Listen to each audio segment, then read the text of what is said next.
The first Twitter question comes in from Henry Mertens, who says, if a movie adaptation is great but doesn't have the spirit of the book, do fans of source material have a right to be upset? No, it's a movie. You've got your book. They made a movie. They are not beholden to you or owe you anything as a fan of the book, nor does it take anything away from your book.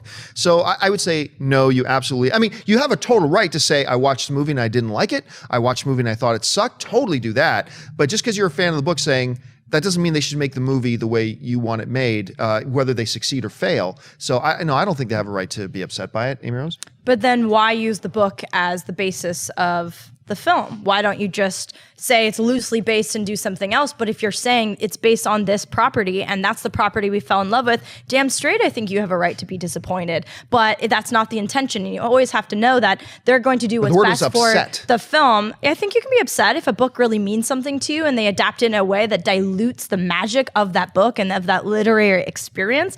I think you have a right to be upset. I personally don't get upset over things like that, but it doesn't mean that you're not entitled to that opinion because you thought you were going to get what you fell in love with. So I can definitely think disappointment can ensue from that.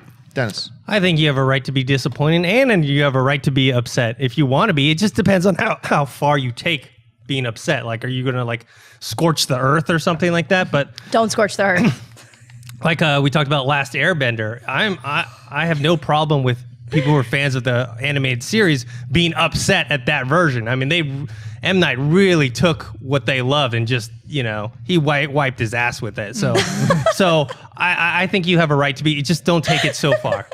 Yeah, I agree. And here's the thing too. On fire today. The problem with like Airbender. Here's the funny thing too is that like it was so unfaithful to the Last Airbender, right? Yeah. But here's the thing: going back to that sports analogy, if the movie was awesome, a lot less people would be complaining. Yeah. But because it was terrible, because it's all like the Catwoman, I call it one of the 3 worst films ever made in history, right? Agreed.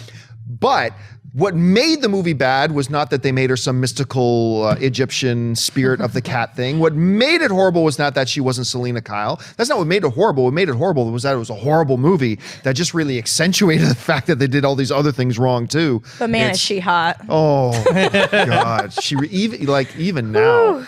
Like, I don't know how old she is now. She's in her late 40s now, and she is as smoking hot as she has ever been. Yeah.